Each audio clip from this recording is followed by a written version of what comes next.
हनुमान जी ध्यान में बैठे हुए हैं और इन सबको भूख प्यास भी सता रही थी। उसी समय गुफा में संपाति ने ये शब्द सुने। संपाति ने सोचा कि आज परमात्मा ने मुझे बहुत बड़ा आहार दे दिया, एक बार मैं सबको खाऊंगा, आज समय कर भक्षण करूं, आज विधाता ने मुझे भोजन दे दिया।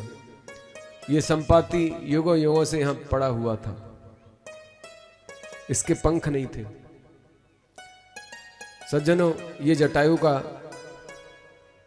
भाई था। एक बार दोनों भाइयों में ये बहस हो गई कि सूर्य तक पहले कौन पहुंचेगा। तो जटायु और संपाति दोनों उड़ान भरते हैं। संपाति बड़ा अभिमानी था, ये उड़ता चला गया, किंतु जटायु लौट करके आ गए। इसलिए संपाति के पंख जल गए और भूमि पर गिर पड़े। तो चंद्रमा नाम के मुनि उन्हें यहाँ अपने आश्रम में ले आए और उन्होंने कहा कि जब श्री राम के दूत सीता जी की खोज के लिए जाएंगे तब तुम्हें उनके दर्शन होंगे और तब तुम्हारा उद्धार होगा और तुम्हारे पंख आ जाएंगे। ये सारा प्रसंग यहाँ घटित हुआ। वानर लोग संपाति को लेकर आए समुद्र किनारे। पहले तो डर गए थे और जब अंगद ने जटायु के विषय में बात की तो संपाति समझ गया कि ये कोई राम जी के ही भक्त हैं। अपने भाई के लिए जलांजलि देकर के संपाति ने सारी अपनी कथा बताई और कहा कि मेरा पुत्र मेरे लिए भोजन लाया करता था। एक दिन मेरे पुत्र ने कहा, पिताजी, एक दिन आकाश मार्ग में विमान में एक राक्षस एक अबला नारी का हरण करके ले जा रहा था और वह बड़ा विचित्र प्राणी था। उसके 10 शीश और 20 भुजा थे। तो मैं तो समझ गया था, संपाति कहता है, मैंने अपने पुत्र को बहुत धिक्कारा और कहा कि तूने उस राक्षस से युद्ध क्यों नहीं किया, उसे मारा क्यों नहीं। तब से मैं उससे मिलता नहीं हूं, मैंने उसे त्याग दिया है, मैं उसके हाथ का भोजन नहीं करता।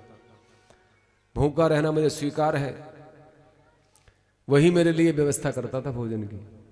देखिए संपाति का त्याग। सज्जनों, अब संपाति ने कहा, मैं यहीं से बैठे बैठे तुम्हें बता रहा हूं, मैं देखूं तुम नाही गीधें दृष्टि अपार, बूढ़ भयो नत करते हो कछुक सहाय तुम्हार। गीध की दृष्टि अपार होती है, मैं बूढ़ा हो गया हूं, नहीं तो तुम्हारी सहायता अवश्य करता। तुम लोग नहीं देख सकते, त्रिकुट पर्वत पर स्वर्ण की लंका है, लंका में दुष्ट रावण है, अशोक वाटिका है और अशोक वाटिका में वृक्ष के नीचे, अशोक वृक्ष के नीचे सीता जी बैठी हुई हैं।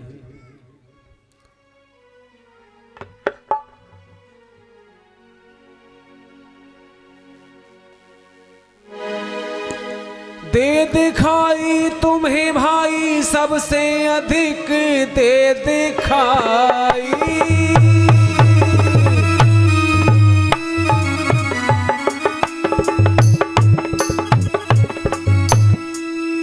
सबसे अधिक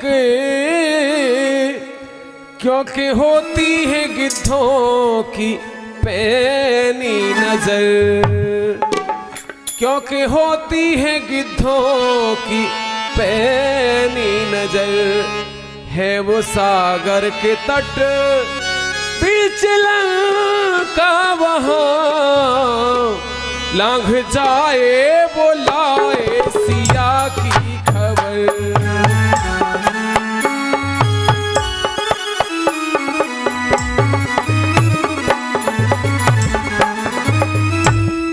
चार 400 कोस का फाट है सिंधु का जी, 400 कोस का।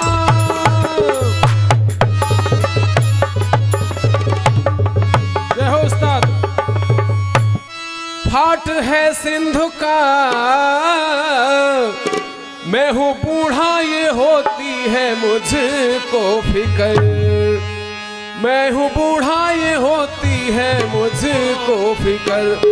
है वो सागर के तट बीच लंका वहाँ है वो सागर के तट बीच लंका वहाँ। लांघ जाए वो लाए सिया की खबर